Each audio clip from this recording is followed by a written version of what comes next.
கல்வி தொலைக்காட்சியின் மாணவ நண்பர்கள் அனைவருக்கும் வணக்கம். நான் உங்கள் பொன்வேல் பாண்டியன். இந்த எபிசோட் நம்ம பார்க்க போகிறது ஜூன் மாதத்துக்குரிய நடப்பு செய்திகள். ஏற்கனவே ஒரு பகுதி பார்த்தாச்சு. இப்போ நம்ம பார்க்குறது இரண்டாவது பகுதி. சரி, ஆரம்பிக்கலாமா? ஃபர்ஸ்ட் நியூஸை பாருங்க. சூப்பரான ஒரு இந்தியன் எக்கனாமி சம்பந்தப்பட்ட ஒரு கரண்ட் அஃபேர்ஸ் பாருங்கம்மா. 2025-26 நிதியாண்டிற்கான நிதி பற்றாக்குறை. சரி, ஃபிஸ்கல் டெபிசிட். சரி, ஃபிஸ்கல் டெபிசிட் அப்படின்னா நம்முடைய வருமானத்தை விட எவ்வளவுக்குள்ள செலவு ஜாஸ்தியா இருக்குதோ அந்த விகிதம் தான் நிதி பற்றாக்குறைன்னு சொல்லுவாங்க. அந்த நிதி பற்றாக்குறை அளவு 2025ஆம் ஆண்டுல எவ்வளவு இருந்திருக்குதுமா பாருங்க. மொத்த உள்நாட்டு உற்பத்தியில் ஜிடிபியில் கம்பேர் பண்ணும்போது 4.4% பதிவாகியுள்ளதாக யார் வச்சிருக்காங்க? மத்திய தலைமை கணக்காயர். சரியா, சிஏஜின்னு சொல்லுவாங்கல்ல, CAG controller and auditor general of இந்தியான்னு சொல்லுவாங்க. இந்த இடத்துல ஸ்டார்டிங்ல ஒரு கேள்விமா, சிஏஜி எப்போது உருவாக்கப்பட்டது, எந்த இந்தியன் கான்ஸ்டிடியூஷன் படி இதை வந்து உருவாக்கி இருக்கிறாங்க? சரிங்களா, இதன் தற்போதைய தலைவர் யார்? இதை வந்து ஒரு போனஸ் கிளியர் சொல்லுங்க, சிறப்பா இருக்கும். ஏன்னா நம்ம நடப்பு செயல் பார்த்துருக்கும் போது அதோட பின்னணியும் தெரிஞ்சா ரொம்ப நல்லது. பின்னணியை நீங்களும் கொஞ்சம் தேடினீங்கன்னா கொஞ்சம் ஃபாலோ பண்ணி வரது கொஞ்சம் நல்லா இருக்கும். சரிங்களா, ஓகே. அப்ப சொல்லியிருக்காங்க 25-26ல இந்தியாவோட ஜிடிபியில் ஃபிஸ்கல் டெபிசிட் எவ்வளவு சொல்லியிருக்காமா? 4.4% இருக்கு அப்படின்னு சொல்லியிருக்காங்க. சரியா, இதன் மூலம் 2025-26 நிதியாண்டில் நிதி பற்றாக்குறை சுமார் 15.919 லட்சம் கோடியாக பதிவு செய்யப்பட்டுள்ளது. இது அடுத்த நிதியாண்டுல, அதாவது இப்ப நடந்துட்டு இருக்கிற நிதியாண்டுல 2026-27 மத்திய பட்ஜெட்ல அரசாங்கம் இந்த இலக்கை 4.3 குறைக்க திட்டமிட்டுள்ளது. அப்ப கரண்ட்ல முடிஞ்ச நிதியாண்டுல 4.4 இருக்குது ஃபிஸ்கல் டெபிசிட். அடுத்த ஃபினான்ஷியல் இயர்ல இது வந்து 4.43 இருக்கிறதுக்கு டார்கெட் ஃபிக்ஸ் பண்ணியிருக்காங்க. சரிங்களா, இதை கேட்பாங்கம்மா, கவனமா இருங்க. அடுத்தபடியாக மேலும் 2030-31 நிதியாண்டுக்குள்ள டெப்ட், சரியா, கடன் ஜிடிபி விதத்தை 50% கொண்டு வர இலக்கு நிர்ணயிக்கப்பட்டுள்ளது. சரியா, இப்போ நடப்பு 2026-27 நிதியாண்டின் முதல் மாதத்தில், சரி, ஏப்ரல் நிலவரப்படி பார்க்கும்போது செலவினங்கள் அதிகரித்ததால் நிதி பற்றாக்குறை ரூபாய் 3.62 லட்சம் கோடியாக ஒட்டுமொத்த விதத்தில் 21.4 அதிகரித்திருக்குன்னு சொல்லியிருக்காங்க. நம்ம ரொம்ப நோட் பண்ணி பார்க்க வேண்டியது இதை கொஞ்சம் பார்த்துக்கோங்க. எவ்வளோமா? கடன் ஜிடிபி விகிதம் 50% இருக்குன்னு சொல்லியிருக்காங்க பை 2030. சரி, 2030-31 ஆண்டுக்குள்ள. அதுவே ஃபிஸ்கல் டெபிசிட் பார்த்தீங்கன்னா கரண்ட்ல, அதாவது முடிஞ்ச நிதியாண்டில் 4.4%, அடுத்த நிதியாண்டில் 4.3 டார்கெட் மறக்காதீங்க. சரிங்களாமா? அடுத்தபடியாக இந்தியன் பாலிடிக்ஸ் சம்பந்தப்பட்ட ஒரு முக்கியமான செய்தி பாருங்க. குடியேற்றம் மற்றும் வெளிநாட்டினர் விதிகள் 2025 புதிய திருத்தம் அறிமுகம். சரி, புதிய திருத்தம் அறிமுகப்படுத்தப்பட்டுள்ளது. என்ன சொல்லி பாருங்கம்மா.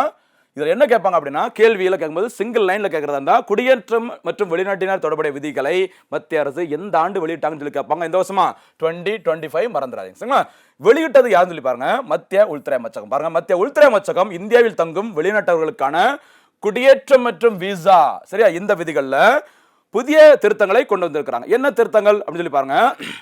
பதிவு செய்யும் காலம் தொடர்பான ஒரு திருத்தம் பாருங்க. இந்தியாவில் 180 நாட்கள், கிட்டத்தட்ட 6 மாசத்திற்கும் குறைவாக தங்க அனுமதிக்கப்பட்ட வெளிநாட்டவர்கள் தொடர்ந்து தங்குவதற்கு விசா காலாவதியாகும் முன்பு எப்போது வேண்டுமானாலும் தங்கள் பதிவை முடித்துக் கொள்ளலாம். சரிங்களா, முந்தைய விதிகள்ல என்ன சொல்லியிருந்தாங்க அப்படின்னு பார்த்தீங்கன்னா, 180 நாட்களுக்கு பிறகு அடுத்த 14 நாட்களுக்குள் 2 வாரத்துக்குள்ள பதிவு செய்ய வேண்டும் சொல்லியிருக்காங்க. என்ன சொல்லியிருக்காங்க?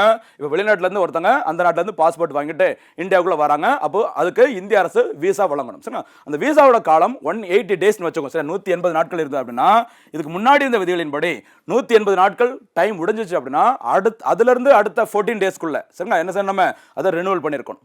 இப்போ என்ன சொல்லியிருக்காங்க அப்படின்னா, உங்களுக்கு ஆல்ரெடி தெரியும் 180 நாட்கள் முடிய போகுது அப்படின்னு சொல்லிட்டு அந்த காலம் முடிகிறதுக்குள்ள 180 டேஸ் முடிகிறதுக்குள்ளே நீங்க கண்டிப்பா என்ன செய்யணும், அதை ரினிவல் பண்ணியிருக்கணும் அப்படிங்கிற சொல்லியிருக்காங்க. அந்த புதிய விதிகள்ல இந்த வருஷத்துக்கான விதிகள்மா 2025. ஓகேவா? ஓகே. அடுத்து சில விதி விலக்கு கொடுத்துருக்காங்க. சில எக்ஸெப்ஷன் என்ன சொல்லி பாருங்க. நிர்ணயிக்கப்பட்ட அந்த காலத்திற்கு பிறகு தாமதமாக பதிவு செய்வது, சரிங்களா, அவசர சூழ்நிலைகளில், அதாவது குழந்தை பிறப்பு. சரிங்களா, இப்போ அந்த 180 டேஸ் வரும்போது இந்த கண்டிஷன் சொல்லியிருக்காங்களா, முன்னாடி நீங்க பண்ணிருக்கணும் அப்படி சொல்லும்போது சில நேரங்களில் குழந்தை பிறப்பு அந்த மாதிரி ஏதாவது ஏற்படுது மட்டும் நாங்க வந்து அதுக்கு வந்து விதி விலக்கு நாங்க கொடுக்குறோம் அப்படிங்கிற மாதிரி மத்திய அரசு அறிவிச்சிருக்காங்க. சரிங்களா, ஓகே. அடுத்து இந்திய பெற்றோர் குழந்தைகளுக்கான விலக்கு. சரி, இந்தியன் பேரண்ட்ஸ், ஓகேவா, அவங்களுக்கான எக்ஸம்ஷன் என்னன்னு சொல்லி பாருங்க. பெற்றோரில் ஒருவர் இந்திய குடிமகனாக இருந்து குழந்தையின் இந்திய குடியுரிமை தக்க வைக்க விரும்பினால் இந்த வெளிநாட்டவர் பதிவு முறையிலிருந்து விலக்கு வழங்கப்படுகிறது. சரிங்களா, இது ஒண்ணு. அடுத்தபடியாக அதே சமயம் இந்திய குடியுரிமையை பெற்றுள்ள அந்த குழந்தை வேறொரு நாட்டின், நம்ம குடியுரிமை இல்லாம வேறொரு நாட்டின் குடியுரிமை பெற்றால் அது தொடர்பான தகவல்களை குழந்தைகளின் பெற்றோரில் ஒருவர் அடுத்த 30 நாட்களுக்குள் கண்டிப்பாக தெரிவிக்க வேண்டும் அப்படிங்கிற மாதிரி சொல்லியிருக்கிறாங்க. ஞாபகம் வச்சுக்கோங்க, ரொம்ப ரொம்ப முக்கியமானது. சரிங்களா, அடுத்த செய்தி போலாமா. அகைன் இந்தியன் டிஃபென்ஸ் சம்பந்தப்பட்ட முக்கியமான செய்தி பாருங்க. அக்னி ஏவுகணை, பிரம்மோஸ் ஏவுகணை, அந்த பஸ்ல முக்கியமான ஒரு ஏவுகணை என்னன்னு பாருங்க, ருத்ரா M2 மிசைல். சரியா, அந்த சோதனை சக்சஸ்ஃபுல்லா பண்ணிருக்காங்க. இது ஆகாயத்திலிருந்து, சரியா, மேல இருந்து, ஏர்ல இருந்து பூமியில் உள்ள இலக்கை தாக்கும் திறன் கொண்டது இந்த ருத்ரா ஏவுகணை. இதை உருவாக்கி இருக்கிறது DRDO. சரி, DRDOனா defence research and development organisation. சரியா, 1958ஆம் ஆண்டில் உருவாக்கப்பட்டது. இதோட தலைமையிடம் டெல்லியில் இருக்கு, ஞாபகம் வச்சுக்கோங்க. இந்தியாவில் பாதுகாப்பு துறைக்கான அந்த ஏவுகணைகள் தயாரிப்புக்கான தலைமை அமைப்பு எதுன்னு கேட்டீங்கன்னா அந்த DRDO தான். அவங்க தான் ரீசெண்டா ருத்ரா M2ங்கிற ஒரு ஏவுகணை உருவாக்கி இருக்கிறாங்க. அந்த ஏவுகணை திறன் என்னன்னு பார்த்தீங்கன்னா ஃப்ரம் ஏர் டு லேண்ட். சரியா, ஆகாயத்திலிருந்து தரையில் உள்ள இலக்கை துல்லியமாக தாக்கும் திறன் கொண்டது. இந்த சோதனை பார்த்தீங்கன்னா ஒடிசா கடற்கரை பகுதியில் Su-30 போர் விமானத்தில் இருந்து பூமியை நோக்கி செலுத்தப்பட்ட இந்த ஏவுகணை வெற்றிகரமாக இலக்கை தாக்கி அழிச்சிருக்கிறாங்க. சரிங்களா, இதுல சிறப்பு என்னன்னு பார்த்தீங்கன்னா இந்த ஏவுகணை உள்நாட்டிலேயே உருவாக்கப்பட்ட ஒரு திட உந்து சக்தி கொண்ட ஏவுகணை. சரி, நிறைய ஏவுகணைகள் இண்டிஜினஸ் மேடா தான் இருக்கு, கொஞ்சம் பார்த்துக்கோ. சரிங்களா, அடுத்து சூப்பரான ஒரு ஸ்கீம் பாருங்கம்மா. நிறைய எக்ஸாம்ல கேட்ட ஒரு திட்டம், ஜல் ஜீவன் மிஷன் 2.0 மத்திய அரசுடன் தமிழ்நாடு அரசு ஒப்பந்தம். சரிங்களா, இது தமிழ்ல சொல்லும்போது உயிர் நீர் இயக்கம் சொல்லுவாங்க சார். ஜல் ஜீவன் மிஷன் அல்லது தமிழ்ல சொல்லும்போது உயிர் நீர் இயக்கம். சரிங்களா, இந்தியாவில் இருக்க அத்தனை குடிமக்களுக்கும் குடிநீர் குழாய் இணைப்பை வழங்க வேண்டும். சரி, ட்ரிங்கிங் வாட்டர் பைப்லைன் கனெக்ஷன் கொடுக்கணும் அப்படின்னு சொல்லிட்டு 2019ஆம் ஆண்டுல மத்திய அரசால் தொடங்கப்பட்ட திட்டம் தான் இந்த ஜல் ஜீவன் மிஷன் அப்படிங்கிற திட்டம். இந்த திட்டத்தின் இலக்கு 2024ஆம் ஆண்டுக்குள்ள அனைவருக்கும் குடிநீர் குழாய் இணைப்பை வழங்க வேண்டும் சொல்லியிருந்தாங்க. அந்த இலக்கை 2024 அடைய முடியல. அதனால இந்த திட்டம் தற்போது 2028 வரைக்கும் நீட்டிக்கப்படுவதாக மத்திய அரசு அறிவிச்சிருக்காங்க. சரிங்களா, இந்த நிலையில என்ன அப்படின்னு சொல்லி பாருங்க. தமிழக முதலமைச்சர் மற்றும் தமிழக முதலமைச்சர் திரு ஜோசப் விஜய் அவர்கள், அதே மாதிரி மத்திய ஜல் சக்தி துறை அமைச்சர் திரு CR பட்டேல் அவர்கள் ஆகியோர் முன்னிலையில் இந்த ஜல் ஜீவன் 2.0 செயல்படுத்துவதற்கான அந்த ஒப்பந்தம் முறைப்படி கையெழுத்திடப்பட்டுள்ளது. ஞாபகம் வச்சுக்கோங்க, மறக்கக்கூடாது. சரிங்களா, அப்போ ஜல் ஜீவன் 2019 முதற்கட்டம், 1924 இப்போ 28 வரைக்கும் இரண்டாம் கட்டம் நீட்டிக்கப்பட்டுள்ளது. இந்த முதற்கட்ட உயிர் நீர் இயக்க திட்டத்தின் கீழ் ஒப்புதல் வழங்கப்பட்ட திட்டங்களின் மதிப்பீடு 18,123.05 கோடி ஆகும். சரியா, இதில் மத்திய அரசின் பங்கு 9,025 கோடி மற்றும் தமிழ்நாடு அரசின் பங்காக இருந்தது 9,097.37 கோடி என்பது குறிப்பிடத்தக்கது. ஜல் ஜீவன் மிஷன் மறந்துடாதீங்க, 2.0 வெர்ஷன் 2 ஸ்டார்ட் பண்ணியாச்சு. அடுத்து எஜுகேஷன் சம்பந்தப்பட்ட ஒரு முக்கியமான நியமனம் பாருங்க. CBSE central board of secondary education சொல்லுவாங்கல்ல, அந்த CBSEயோட மத்திய இடைநிலை கல்வி வாரியத்தின் புதிய தலைவராக மூத்த IAS அதிகாரி யார் பார்த்தீங்கன்னா லோகண்டே பிரசாத் சீதாராம், ஷார்ட்டா LPS. சரியா, LP சீதாராம் மறக்கக்கூடாது. சரிங்களா, இவங்க நியமனம் செய்யப்பட்டிருக்கிறாங்க. சரியா, என்ன ஒரு முக்கியமான அப்டேட் பாருங்க. CBSEயின் புதிய ஆன் ஸ்கிரீன் மார்க்கிங் OSM முறைன்னு சொல்லுவாங்க. சரியா, திரையில் மதிப்பிடுதல், ஒரு பேப்பரை கரெக்ஷன் பண்ணிட்டு அப்படியே ஸ்கிரீன்ல எவ்வளவு மார்க் அப்படிங்கறத காட்டிடுவாங்க. அந்த OSM சரி ஆன் ஸ்கிரீன் மார்க்கிங் முறையில் சரிங்களா முறை மற்றும் டிஜிட்டல் மதிப்பீட்டு செயல்பாடுகளில் நடைபெற்ற முறைகேடுகள் விசாரணை நடத்த ஒரு கமிட்டி போட்டுக்கிறாங்க. அந்த கமிட்டியின் தலைவர் பார்த்துக்கோமா ராதா சௌகான். சரி, CBSE மூலமாக அந்த எக்ஸாம் நடத்தி அதை கரெக்ஷன் பண்ணும்போது OSM அப்படிங்கிற முறை பின்பற்றப்பட்டது. சரி, ஆன் ஸ்கிரீன் மார்க்கிங் அதுல சில முறைகேடுகள் நடந்ததுன்னு சொல்லும்போது அதை விசாரிப்பதற்கு ஒரு கமிட்டி போட்டுக்கிறாங்க. அந்த கமிட்டியோட தலைவர் யாருமா ராதா சௌகான் அவர்கள், மறக்கக்கூடாது. சரிங்களா, அதே மாதிரி CBSE தலைவர் சீதாராம் அவர்கள் மறக்காதீங்க. சரிங்களா, அந்த CBSE அமைப்பானது உருவாக்கப்பட்ட வருஷம் அதை கொஞ்சம் பார்த்துக்குமா. உருவாக்கப்பட்ட வருஷம் ஜூலை 1, 1962. இதோட ஹெட் குவார்ட்டர்ஸ் எங்க இருக்கு பாருங்க, டெல்லியில் இருக்கு. சரியா, அடுத்த செய்தி இது நம்ம ரெகுலரா நியூஸ்ல பார்த்துட்டே இருக்குதான். ஓகேவா, பாருங்கம்மா. நேருவின் சாதனையை முறியடிக்கிறார் பிரதமர் நரேந்திர மோடி அவர்கள். இது ஜூன் மாசத்துல பார்த்திருந்தோம். இப்போ ஜூலை மாசத்துல வரும்போது இந்த ரெக்கார்டெல்லாம் நரேந்திர மோடி அவர்கள் முறியடிச்சாச்சு. சரிங்களா, அதாவது மக்களால் தேர்ந்தெடுக்கப்பட்ட இந்திய அரசாங்கத்தில் சரி மக்களால் தேர்ந்தெடுக்கப்பட்ட ஒரு பிரதமராக தொடர்ந்து நீண்ட காலம் பிரதமராக இருந்தவர் அப்படிங்கிற சாதனையை முறியடிச்சிருக்கிறாங்க பிரதமர் நரேந்திர மோடி அவர்கள். யாருடைய சாதனையை? முன்னாள் பிரதமர், இந்தியாவோட முதல் பிரதமர் ஜவஹர்லால் நேரு அவர்களின் சாதனையை முறியடிச்சிருக்காங்க. பாருங்க, ஜூன் 10, 2026 அன்று இந்தியாவின் முதல் பிரதமர் ஜவஹர்லால் நேருவின் சாதனையை முறியடித்து இந்தியாவின் மிக நீண்ட காலம் தொடர்ச்சியாக தேர்ந்தெடுக்கப்பட்ட பிரதமராக கிட்டத்தட்ட 4399 நாட்கள். சரி, நேரு அவர்கள் 4398 நாட்கள் மக்களால் தேர்ந்தெடுக்கப்பட்ட ஒரு அரசாங்கத்திற்கு தொடர்ந்து நீண்டகால பிரதமராக இருந்தாங்க. அந்த சாதனை தான் 4399 நாட்களை தாண்டி இந்த சாதனை முறியடிச்சிருக்காங்க. யாருமா? தற்போதைய பிரதமர் திரு நரேந்திர மோடி அவர்கள். அடுத்து நரேந்திர மோடி அவர்கள் முதல் முறையாக பிரதமராக பதவியேற்ற நாள் May 26, 2014. அதே மாதிரி இந்திய முதல் பொது தேர்தலுக்கு பிறகு அது May 13, 1952 அதுல இருந்து 1964 May 27 வரைக்கும் நேரு அவர்கள் 4398 நாட்கள் பிரதமராக தொடர்ச்சியாக இருந்தாங்க. அந்த சாதனை தான் பிரதமர் நரேந்திர மோடி அவர்கள் முறியடிச்சிருக்காங்க. முன்னதாக 2025ஆம் ஆண்டு ஜூலை 2025ஆம் தேதி சரிங்களா இந்தியாவின் முதல் பெண் பிரதமரான இந்திரா காந்தி அவர்களின் சரிங்களா தொடர்ச்சியான பதவிக்கால அதாவது 4077 நாட்கள் அந்த சாதனையை பிரதமர் நரேந்திர மோடி அவர்கள் முறியடிச்சிருக்காங்க. அப்போ தொடர்ந்து மக்களால் தேர்ந்தெடுக்கப்பட்ட ஒரு பிரதமர் சரி ரொம்ப நாள் இருந்தது அப்படின்னு சொல்லி பார்த்தீங்கன்னா டாப்ல இருக்கிறது யார் இப்போ நரேந்திர மோடி அவர்கள், 2ஆம் இடத்துல நேரு அவர்கள், 3ஆம் இடத்துல இந்திரா காந்தி அம்மையார். அடுத்தபடியாக மார்ச் 2026இல் குஜராத்தில் முதலமைச்சர் மற்றும் இந்திய பிரதமர் ஆகிய 2 பதவிகளையும் அதாவது 2001ஆம் ஆண்டிலிருந்து 2014ஆம் ஆண்டு வரைக்கும் 3 முறை தொடர்ச்சியாக குஜராத்தில் முதலமைச்சராக இருந்தவர் நரேந்திர மோடி அவர்கள். சரிங்களா அடுத்து 2014 முதல் இப்போ வரைக்கும் பார்த்தீங்கன்னா தொடர்ந்து 3வது முறையாக சரி 2026 வரைக்கும் பிரதமராக இருக்கிறாங்க. இதன் மூலம் பாருங்க பிரதமர் குஜராத்தில் முதலமைச்சர் இந்தியாவில் பிரதமர் 2 பதவி சேர்த்து 8931 நாட்களை கடந்ததன் மூலம் இந்தியாவில் நீண்ட காலம் தேர்ந்தெடுக்கப்பட்ட ஒரு அரசாங்கத்தின் தலைவராக இருந்தவர் சரியா இருப்பவர் என்ற சாதனை படைச்சிருக்கிறாங்க நரேந்திர மோடி அவர்கள். இன்னும் பதவிக்காலம் உங்களுக்கு தொடர்ந்து போயிட்டு இருக்குது சரிங்களா. ஓகே அடுத்தபடியாக இந்தியன் பாலிடிக்ஸ் சம்பந்தப்பட்ட ஒரு சூப்பரான ஒரு ஹெல்த் சம்பந்தப்பட்ட செய்தி பாருங்க. பான் மசாலா குட்காவிற்கு விதித்த தடை நீட்டிக்கப்பட்டுள்ளது. இது சாதாரண செய்தி மாதிரி தெரியும். அதை நம்ம எக்ஸாமுக்கு உள்ள எப்படி எடுத்துக்கணும் அப்படின்னா அதுக்கு என்ன சட்டம் இருக்கு என்ன விதிமுறைகள் இருக்கு அப்படிங்கறத நம்ம பார்த்துக்கணும் சரிங்களா. பான் மசாலா குட்கா தடை நீட்டிக்கப்பட்டுள்ளது. தமிழகத்தில் உடல் நலத்திற்கு கேடு விளைவிக்கும் புகையிலை மற்றும் நிக்கோட்டினை மூலப்பொருட்களாக பயன்படுத்தி தயாரிக்கப்படும் உணவுப் பொருட்கள் மீது நோட் பண்ணிக்குமா இதான் முக்கியமானது உணவு பாதுகாப்பு மற்றும் தரங்கள் சட்டம் தரநிலை சட்டம் 2006இன் கீழ் கடந்த 2013ஆம் ஆண்டு மே 23ஆம் தேதி அன்று தமிழ்நாடு அரசு தடை விதித்தது சரிங்களா. அப்போ எதன் அடிப்படையில் இந்த உடலுக்கு தீங்கு விளைவிக்கக்கூடிய இந்த பான் மசாலா புகையிலை நிக்கோட்டின் அதெல்லாம் தடை வச்சிருக்காங்கம்மா அந்த சட்டத்தை பார்த்துக்கோங்க. Food safety and standards act சரியா உணவு பாதுகாப்பு மற்றும் தரநிலைகள் சட்டம் எந்த ஆண்டு இயற்றப்பட்டது 2006ஆம் ஆண்டு. அந்த 2006 சட்டத்தின்படி 2013ஆம் ஆண்டுல இது வந்து தடை விதிச்சாங்க. இன்னைக்கு வரைக்கும் நீட்டிப்புன்னு சொல்லி போயிட்டு நீட்டிச்சுட்டே இருக்கிறாங்க ஞாபகம் வச்சுக்கோங்க சரிங்களா. அதே மாதிரி நம்ம சாப்பிட்ற ஃபுட் எல்லாமே சேஃபானதா அதை கண்காணிப்பதற்காகவே ஒரு அமைப்பு உருவாக்கப்பட்டது. அந்த அமைப்பின் பெயர் மறந்துடாதீங்க மக்களே FSSAI அமைப்பு சரி food safety and standard authority of இந்தியான்னு சொல்லுவாங்க. இந்த இடத்துல உங்களுக்கு ஒரு கேள்வி இந்த FSSAI அமைப்பு எந்த ஆண்டு உருவாக்கப்பட்டது பதில் தெரிஞ்சவங்க கமெண்ட்ல சொல்லுங்க. ஒரு ஆர்வம் உங்களுக்கு உருவாகிட்டே இருக்கும் உள்ளுக்குள்ள அதுக்கு அந்த கேள்விலாம் நான் கேட்கறேன் சரிங்களா. அடுத்து வாங்கம்மா இந்த உணவு பாதுகாப்பு மற்றும் தரநிலைகள் சட்டம் எப்போது இயற்றப்பட்டது 2006ஆம் ஆண்டுல மத்திய அரசால் இயற்றப்பட்டது சரி food safety and standards act ஓகேவா. ஃபுட் செக்யூரிட்டி ஆக்ட்னு ஒன்று இருக்குது உணவு பாதுகாப்பு சட்டம். இந்தியாவில் இருக்க அத்தனை பேருக்கும் ஃபுட் கிரைன்ஸ் உணவு தானியம் கிடைப்பதை உறுதி செய்வதற்கு 2013ஆம் ஆண்டில் மத்திய அரசால் உருவாக்கப்பட்டது. அது ஃபுட் செக்யூரிட்டி ஆக்ட். இங்க பக்கத்து ஃபுட் சேஃப்டி ஆக்ட் சரிங்களா. இந்த FSS ஆக்ட் ஆனது 2006ஆம் ஆண்டுல இந்திய அரசால் இயற்றப்பட்டது சரிங்களா. தமிழ்நாடு உட்பட இந்தியா முழுவதும் எப்போது முதல் முறைப்படி நடைமுறைக்கு வந்ததுன்னு சொல்லி பார்த்தீங்கன்னா ஆகஸ்ட் 5 2011 முதல் முறைப்படி நடைமுறைக்கு வந்திருக்கு ஞாபகம் வச்சுக்குமா மறக்காதீங்க சரிங்களா. இதனைத் தொடர்ந்து இந்த சட்டம் முழுமையாக டிசம்பர் 22 2011 அன்று தமிழ்நாடு உணவு பாதுகாப்பு மற்றும் மருந்து நிர்வாகத்துறை உருவாக்கப்பட்டுச்சு. அந்த சட்டத்தின்படி தமிழ்நாடு உணவு பாதுகாப்பு மற்றும் மருந்து நிர்வாகத்துறை உருவாக்கப்பட்ட வருஷம் எப்போன்னு கேட்கலாம் மறந்துடாதீங்கம்மா. வருஷம் 2011 டேட் பார்த்தீங்கன்னா அப்படியே டபுள் டிசம்பர் 22 மறக்காதீங்க சரிங்களா. Okay super. டிசம்பர் 22 என்ன தினம் இந்தியாவில் சொல்ல பார்க்கலாம். டிசம்பர் 22 என்ன தினம் யாருடைய பிறந்த தினம் போனஸ் சொல்ல பார்க்கலாம். மெமரிக்கு யாருக்கெல்லாம் வரும்னு சொல்லி பார்ப்போம். அடுத்தபடியாக இந்தியாவில் நான் ஏற்கனவே சொன்னதமா தேசிய உணவு பாதுகாப்பு சட்டம் சரியா செப்டம்பர் 12 2013 அன்று சட்டமாக இயற்றப்பட்டு நடைமுறைக்கு வந்தது சரி ஃபுட் சேஃப்டி ஆக்ட் மறக்கக்கூடாது சரிங்களா.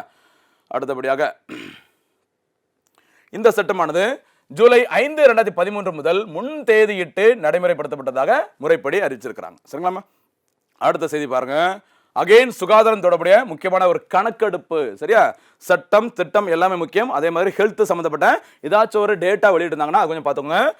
தேசிய குடும்ப சுகாதார கணக்கெடுப்பு சரியா எத்தனாவது கட்டம் 6வது கட்டம் phase 6 பாருங்க. நேஷனல் ஃபேமிலி ஹெல்த் சர்வேன்னு சொல்லுவாங்க. என்ன சொல்லுவாங்க நேஷனல் ஃபேமிலி ஹெல்த் சர்வேன்னு சொல்லுவாங்க.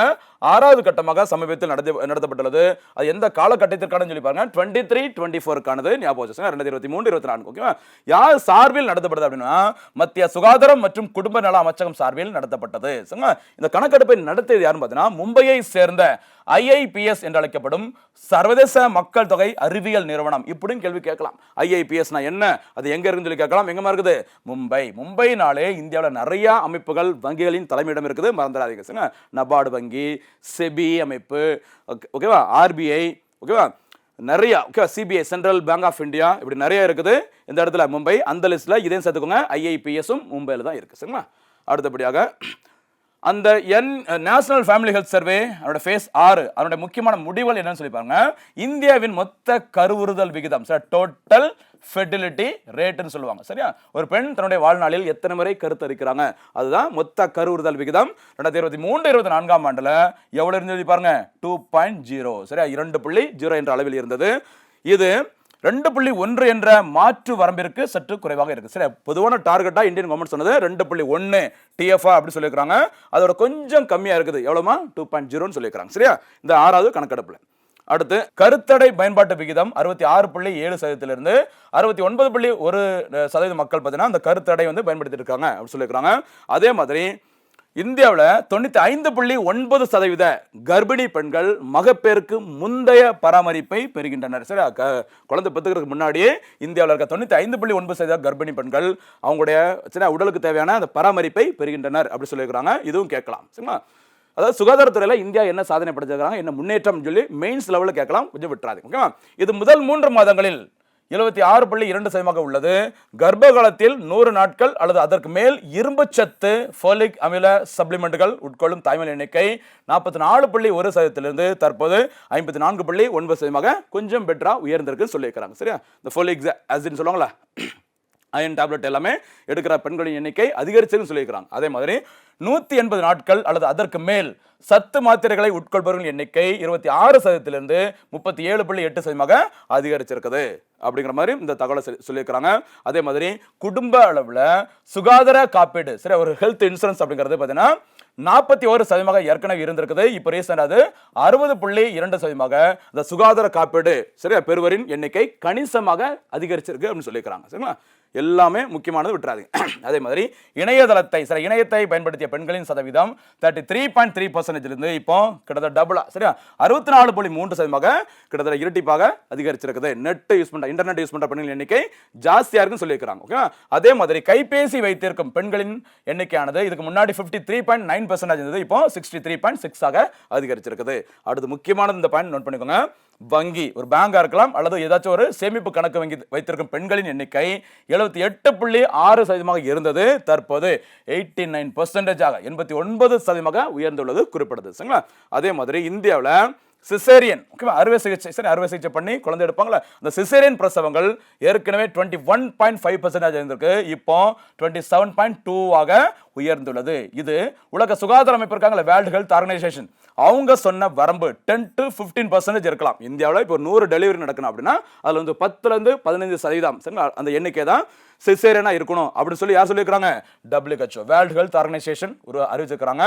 ஆனால் அதை கம்பேர் பண்ணும்போது நம்ம 27.2 இந்தியாவில் சிசேரியன் மூலம் தான் குழந்தைகள் பிறக்குது அப்படின்னு சொல்லியிருக்காங்க. சரிங்களா, எந்த அமைப்பும் அந்த டார்கெட்டை ஃபிக்ஸ் பண்ணாங்க 10 to 15 அப்படிங்கிற ரேஞ்சை உலக சுகாதார அமைப்பு. சரியா, WHO உருவாக்கப்பட்ட April 7, 1948 எப்போ April 7, 1948 அந்த April 7 தான் நமக்கு வேர்ல்டு லெவலில் உலக சுகாதார தினம், மறக்காதீங்க. சரிங்களா, அதே மாதிரி தனியார் மருத்துவமனைகளில் 54.1 சிசேரியன் அறுவை சிகிச்சைகள் பதிவாகின. அதே சமயத்தில் அரசு சார்பில் இருக்கிற சுகாதார நிலையங்களில் இது வந்து பார்த்தீங்கன்னா ஜஸ்ட் 16.9% மட்டுமே. அதாவது பிரைவேட் ஹாஸ்பிட்டலில் பார்க்கும்போது சரியா உயிருக்கு ஆபத்து சரி அப்படின்னு ஏதாவது சொல்லி அதிக எண்ணிக்கையில் சிசேரியனை பண்ண வச்சிடறாங்க சரி காசுக்காக அப்படிங்கிற மாதிரி இன்டெரக்டாக சொல்லியிருந்தாங்க. ஆனால் ஜிஹெச்சில் பார்த்தீங்கன்னா மேக்ஸிமம் பார்த்தீங்கன்னா எதுக்கு தான் முயற்சி பண்ணுறாங்க, நார்மல் டெலிவரிக்கு தான் முயற்சி பண்ணுறாங்க. அதனால சிசேரியன் பண்ணுற அந்த எண்ணிக்கையானது ஜஸ்ட் 16.9 தான் இருக்குது. எங்கே தனியார் துறையோட கம்பேர் பண்ணும்போது நமக்கு ரொம்ப கம்மியாக இருக்குது அரசு மருத்துவமனைகளில். ஞாபகம் வச்சு சரிங்களா. ஓகே, இன்னொரு முக்கியமானது 3 இந்திய குழந்தைகளில் ஒருவர் நாள்பட்ட ஊட்டச்சத்துக்கு சரி ஊட்டச்சத்து குறைபாட்டால் பாதிக்கப்பட்டுள்ளன்னு சொல்லியிருக்காரு. சார் நியூட்ரிஷன் அளவு ரொம்ப ரொம்ப கொஞ்சம் கம்மியாக இருக்குது. 3/1 குழந்தைகள் இந்த நியூட்ரிஷன் அந்த குறைபாட்டில் பாதிக்கப்பட்டிருக்கான்னு சொல்லியிருக்காங்க. இந்த சர்வேல நேஷனல் ஃபேமிலி ஹெல்த் சர்வே 6ல. ஓகேவா, அடுத்தபடியாக ஜூன் மந்த் வந்ததுனாலே ஒரு முக்கியமான தினம் மறக்கக்கூடாது, உலக சுற்றுச்சூழல் தினம் வேர்ல்டு என்விரான்மெண்ட் டே. ஒவ்வொரு ஆண்டும் ஜூன் 5ஆம் தேதி என்று வேர்ல்டு லெவலில் கடைபிடிக்கப்படுது. இந்த தினம் முதல் முறையாக கடைபிடிக்கப்பட்ட வருஷம் 1973. ஓகேவா, சுற்றுச்சூழல் தொடர்பான ஐநாவின் தலைமை அமைப்பு எதுன்னு பார்த்தீங்கன்னா UNDP. சரி, UNDP என்னதுமா, யுனைடெட் நேஷன் சரிங்களா? Sorry UNEP, very sorry UNEP, united nation environmental programme. சரி, ஐநாவின் சுற்றுச்சூழல் அமைப்புன்னு சொல்லுவாங்க. இந்த அமைப்பு உருவாக்கப்பட்ட நாள் தான் என்னைக்குமா? ஜூன் 5 1972. அந்த ஜூன் 5 தான் வேர்ல்டு லெவல்ல சுகாதார சுற்றுச்சூழல் தினமாக கடைபிடிக்கப்படுகிறது. முதல் முறை இந்த வருஷம் 1973. சரிங்களா? இந்த யுஎன்இபி அமைப்பின், சரி, யுனைடெட் நேஷன் என்விரான்மெண்டல் ப்ரோக்ராம், அந்த அமைப்போட ஹெட் குவார்ட்டர்ஸ் எங்க இருக்குன்னு பார்த்தீங்கன்னா கென்யாவின் தலைநகரமான நைரோபியில் அமைந்துள்ளது. மறக்காதீங்க, ரொம்ப ரொம்ப முக்கியமானது. சரிங்களா? ஜூன் 5 உலக சுற்றுச்சூழல் தினம். சரிங்களா? இந்த உலக சுற்றுச்சூழல் தினத்தை முன்னிட்டு இந்திய பிரதமர் நரேந்திர மோடி அவர்கள் ஒரு முக்கியமான ஒரு திட்டத்தை அறிவிச்சாங்க. அந்த திட்டத்தோட பேர் பாருங்க, தாயின் பெயரில் ஒரு மரம். சரி, ஏக் பேத் மா கே நாம். சரியா? மத்திய அரசின் தாயின் பெயரில் ஒரு மரம் என்ற ஒரு மரம் நடும் திட்டமானது எப்போது தொடங்கப்பட்டது? ஜூன் 5 2024 தொடங்கப்பட்டது. ஞாபகம் வச்சுக்கோங்க, மறக்கக்கூடாது. சரிங்களா? டேட்டு 5, வருஷம் 4 விட்டுறாதீங்க. ஓகேவா? இந்த திட்டம் உலக சுற்றுச்சூழல் தினத்தை முன்னிட்டு இந்திய பிரதமர் நரேந்திர மோடி அவர்களால் தொடங்கி வைக்கப்பட்டது. எங்கு இந்த திட்டம் தொடங்கி வைக்கப்பட்டது சொல்லி பாருங்க, டெல்லியில் அமைந்துள்ள புத்த ஜெயந்தி பூங்காவில் ஒரு மரக்கன்று ஒன்றை நட்டு இந்த திட்டத்தை நரேந்திர மோடி அவர்கள் தொடங்கி வச்சிருக்கிறாங்க. சரிங்களா?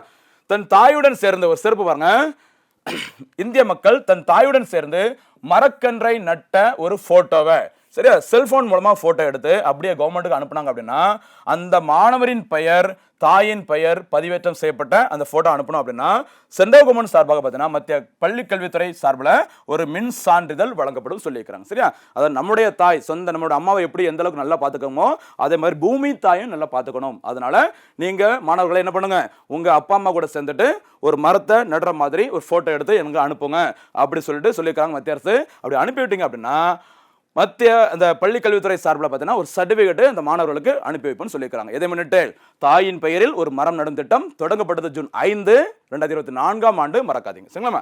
சூப்பரான திட்டம். சுற்றுச்சூழல் மேம்பாட்டிற்கு இந்திய அரசின் முயற்சிகள் எவை அப்படின்னு கேட்டாங்கன்னா மெயின்ஸுக்கும் தேவைப்படும், பிரிலிம்ஸுக்கும் தேவைப்படும். சரிங்களா?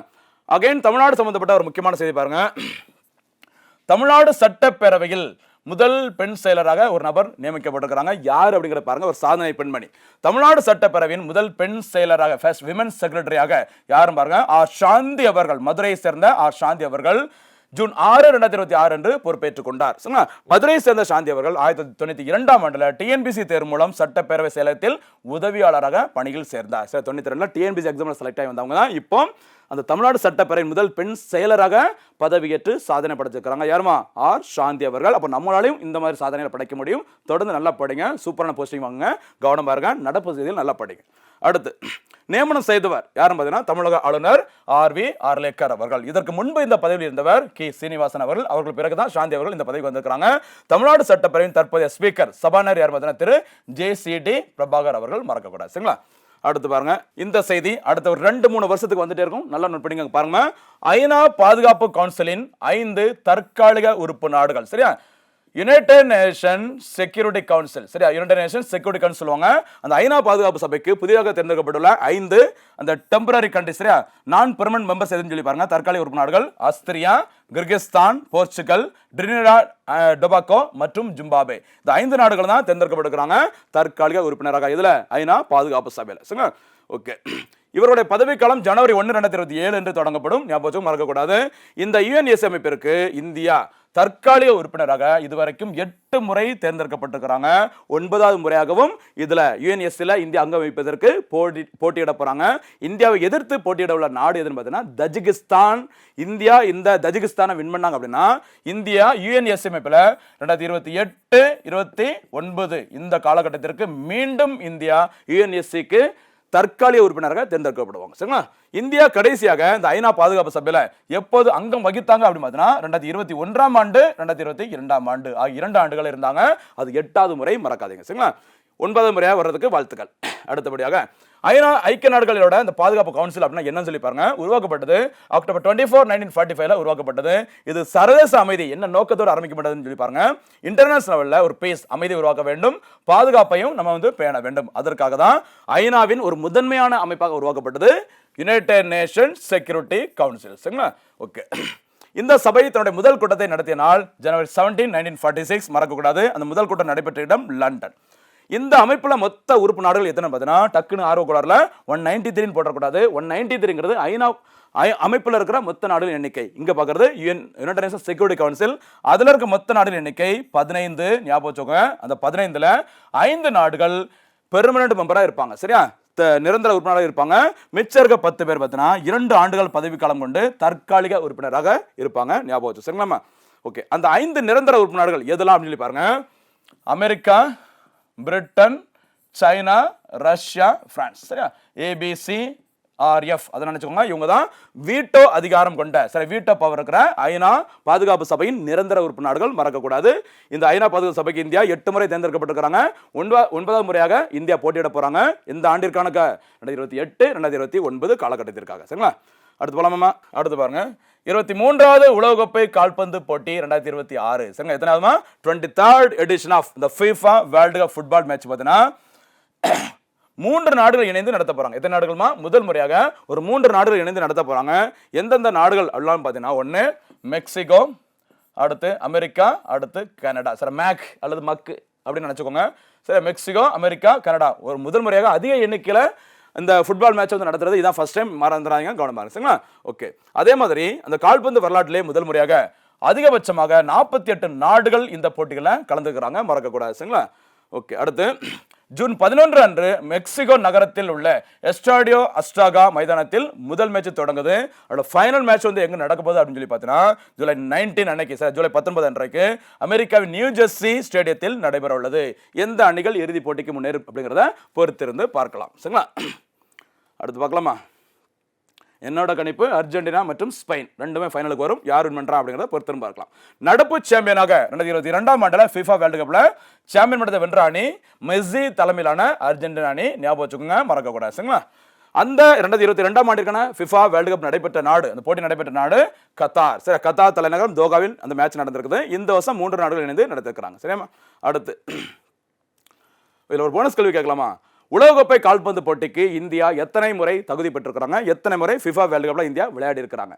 பதில் தெரிஞ்சா கரெக்டா பதில் சொல்லுங்க. சரிங்களா? சூப்பர். அடுத்து சூப்பரான செய்தி பாருங்க. முதலாவது உலக யோகாசன சாம்பியன்ஷிப் போட்டி. சரி, யோகாவை உலகிற்கு அறிமுகப்படுத்திய நாடு நம்ம இந்தியா. அந்த யோகா தொடர்பான ஒரு வேர்ல்டு சாம்பியன்ஷிப் போட்டி ஃபர்ஸ்ட் டைம் நடத்திருக்காங்க 2026ஆம் ஆண்டிற்காக. சரிங்களா? இந்த போட்டியை நடத்தினது யார் பார்த்தா நம்ம இந்தியா தான் நடத்தினாங்க. போட்டி நடைபெற்ற நாடு, சரி, நாள் ஜூன் 4ஆம் தேதி முதல் ஜூன் 8ஆம் தேதி வரை. சரிங்களா? நடைபெற்ற இடம் அகமதாபாத்தில் உள்ள ஈகா அரேனா. சரி, ஈகா அரேனா அந்த மைதானத்தில் இந்த போட்டிகள் வந்து நடந்திருக்கு. சரிங்களா? இதுல ஒட்டுமொத்த அளவில் இந்திய அணி தான் தங்கம், வெள்ளி, வைரம், சரி, தங்கம், வெள்ளி, வெண்கலம் எல்லா பதக்கங்களையும் சூப்பரா வாங்கி குவிச்சிருக்காங்க. முதல் உலக சர்வதேச யோகாசன போட்டி. சரி, நடைபெற்ற நாடு எங்குமா? இந்தியா. நடைபெற்ற இடம் அகமதாபாத். சரிங்களா?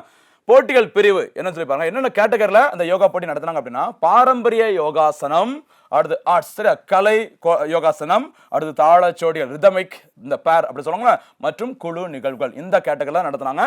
ஒட்டுமொத்த அளவில் இந்தியா தான் அதிக பதக்கங்களை வென்று சாம்பியன் பட்டத்தை வின் பண்ணியிருக்காங்க. சரியா? ஓகே, இந்த போட்டிக்கான அதிகாரப்பூர்வ சின்னம் என்னன்னு சொல்லி பாருங்க. சார், இந்த மஸ்கட் அப்படி சொல்லுவாங்கல்ல, வீர் தி லயன். என்ன சொல்லுவாங்க? வீர் தி லயன் அப்படின்னா என்னன்னு சொல்லி கேட்கலாம். சரிங்களா? மறக்காதீங்க. சர்வதேச யோகா தினம், இன்டர்நேஷனல் யோகா டே அப்படிங்கிறது ஒவ்வொரு ஆண்டும் கடைபிடிக்கப்படும் நாள் ஜூன் 21ஆம் தேதி. சரிங்களா? இந்த சர்வதேச யோகா தினம் முதல் முறையாக கடைபிடிக்கப்பட்ட வருஷம் 2015ஆம் தேதி. மறக்கக்கூடாதுமா. இந்த சர்வதேச யோகா தினத்தை பரிந்துரை செய்த நாடு யாருன்னு பார்த்தீங்கன்னா இந்தியா தான். ஐக்கிய நாடுகள் சபை முறைப்படி அறிவித்து அதை முதல் முறையாக கடைபிடித்த வருஷம் மறந்துடாதீங்க, 2015ஆம் ஆண்டு. சரிங்களா? பூமியோட வரைபடத்தில் பார்க்கும்போது வட அரைகோளத்தில் நார்தன் ஹெமிஸ்பியர்ல மிக நீண்ட பகல் நேரத்தை கொண்டது இந்த ஜூன் 21ஆம் தேதி. அதனால தான் இந்த தினத்தை இந்திய அரசு தேர்ந்தெடுத்தாங்க. சரிங்களா? மறக்கக்கூடாது. அடுத்தபடியாக நம்ம ஏற்கனவே ஒரு பார்த்ததான் போன எபிசோட்ல உடனே லைன்ல பார்த்துருப்போம். கொஞ்சம் டீட்டெயிலாக பாருங்கம்மா. ராதா சௌகான் கமிட்டி. சரிங்களா? மத்திய இடைநிலை கல்வி வாரியத்தின், sir, central board of secondary education சொல்லுவாங்களே, இந்த சிபிஎஸ்இயின் ஆன் ஸ்கிரீன் மார்க்கிங் முறை கொள்முதலில் எழுந்த முறைகேடுகளை விசாரிப்பதற்கு ஓய்வு பெற்ற ஐஏஎஸ் அதிகாரி திரு எஸ் ராதா சௌகான் தலைமையில் ஒரு நபர் விசாரணை குழுவினை மத்திய அரசு அமைச்சுக்கிறாங்க. சரிங்களா? அதாவது பேப்பரா கரெக்ஷன் பண்ணிட்டு அப்படியே ஸ்கிரீன்ல டக்குன்னு மார்க் காட்டுவாங்க. அதுல நிறைய இல்லீகலா சில பிரச்சனை நடந்திருக்குது அப்படின்னு சொன்னாங்க. இதுல சிபிஎஸ்இ நடத்திய அந்த தேர்வுல அதே விசாரிப்பதற்கு தான் ராதா சௌகான் தலைமையில மத்திய அரசு கமிட்டி போட்டுக்கிறாங்க. மறக்கக்கூடாது. சரிங்களா? அடுத்தபடியாக இந்த ஒற்றை நபர் குழுவானது தனது விசாரணை முடிவுகளை பணியாளர் மற்றும் பயிற்சி துறைக்கு 1 மாதத்திற்குள் சமர்ப்பிக்க வேண்டும். இவர் தற்போது மத்திய திறன் மேம்பாட்டு ஆணையத்தின் தலைவராகவும் செயல்பட்டு வருகிறார் என்பது குறிப்பிடத்தக்கது. சரிங்களா? ராதா சௌகான். அடுத்து சூப்பரான ஒரு செய்தி பாருங்க. அடுத்த எக்ஸாம்ல கண்டிப்பா கேட்க போறாங்க. பாருங்க, இந்தியாவின் 100வது ராம்சார் தளம், சார், ராம்சார் சைட். சரியா? ராம்சார் ராம்சார் அப்படிங்கிறது ஞாபகம் வச்சுக்கோங்க, ஈரான் நாட்டில் இருக்க ஒரு இடம். இந்த ஈரான் நாட்டில் இருக்க இந்த ராம்சார் அப்படிங்கிற இடத்துல ஈர நிலங்கள் வெட்லேண்ட்ஸ் தொடர்பான ஒரு இன்டர்நேஷனல் கான்ஃபரன்ஸ் நடந்தது. அதனால தான் அந்த ஈர நிலங்களுக்கு என்ன பேர் வச்சிருக்காங்க, ராம்சார் தலம். சரி, இதோட டீட்டெயிலாம் பின்னாடி இருக்கு. இப்போ நம்ம பார்க்க போறது இந்தியாவின் 100வது ராம்சார் தலம். சரியா, பாருங்க, இந்தியாவின் 100வது ராம்சார் தலமாக உத்தரப்பிரதேச மாநிலத்தின் பல்லியா, சரி, அந்த பல்லியா மாவட்டத்தில் உள்ள ஜெயபிரகாஷ் நாராயணன் பறவைகள் சரணாலயம் அறிவிக்கப்பட்டுள்ளது. சார், ஜெயபிரகாஷ் நாராயணன் இந்தியன் எக்கனாமியில் ரொம்ப முக்கியமான ஆளு, ஞாபகம் வச்சுக்கோங்க. அவர் பேர்ல ஒரு பேர்ட் செஞ்சுரி, ஒரு பறவைகள் சரணாலயம் இருக்குது. எந்த மாநிலத்தில்? உத்தரப்பிரதேச மாநிலத்தில். சரிங்களா, இதுதான் இந்தியாவோட 100வது ராம்சார் தலமாக அறிவிக்கப்பட்டுள்ளது. சரிங்களா, ஜூன் 5 உலக சுற்றுச்சூழல் தினத்தன்று பிரதமர் நரேந்திர மோடி அவர்கள் இந்த அறிவிப்பை சூப்பராக அதிகாரப்பூர்வமாக அறிவிச்சிருக்கிறாங்க. சரிங்களா, ஓகே. அதுல லோக்கல்ல அந்த ஏரியாவை என்ன சொல்லுவாங்க அப்படின்னா சொர்க்கா தால் என்று அழைப்பாங்க. இது கங்கை நதியின் வெள்ளப்பெருக்கில் உருவான ஒரு பெரிய நன்னீர் ஏரி என்பது குறிப்பிடத்தக்கது. இங்க ஆயிரக்கணக்கான உள்நாட்டு வெளிநாட்டு பறவைகள், உயிர்வாழ் நிறைய உயிரினங்கள் வந்து இங்க வாழ்ந்துருக்கிறாங்க. சரிங்களா, இந்த 100 ராம்சார் தலங்களை அடைந்ததன் மூலம் ஆசியாவிலேயே அதிக ராம்சார் தலங்களை கொண்ட நாடாக இந்தியா முதலிடத்திலும் உலக அளவில் 3ஆம் இடத்திற்கும் இந்தியா முன்னேறியுள்ளது. டாப்ல அதிக எண்ணிக்கையில் வேர்ல்டு லெவலில் இந்த ராம்சார் தலங்களை கொண்ட நாடுகள் எதுலான்னு பார்த்தீங்கன்னா பிரிட்டன், அடுத்து மெக்சிகோ, தேர்டு பார்த்தீங்கன்னா இந்தியா என்பது குறிப்பிடத்தக்கது. சரிங்களா, வீடியோவை தொடர்ந்து ஃபாலோ பண்ணுங்க, ஒரு நோட்டு போட்டு நல்லா எழுதிக்கோங்க. நடுவில் கேட்குற ஒரு சில கேள்விகளுக்கு சூப்பராக பதில் சொல்லுங்க, ரிவிஷன் பண்ணிட்டே இருங்க, தொடர்ந்து ஃபாலோ பண்ணுங்க, தேர்வில் வெற்றி பெறலாம். மீண்டும் சந்திக்கலாம். நன்றி, வணக்கம்.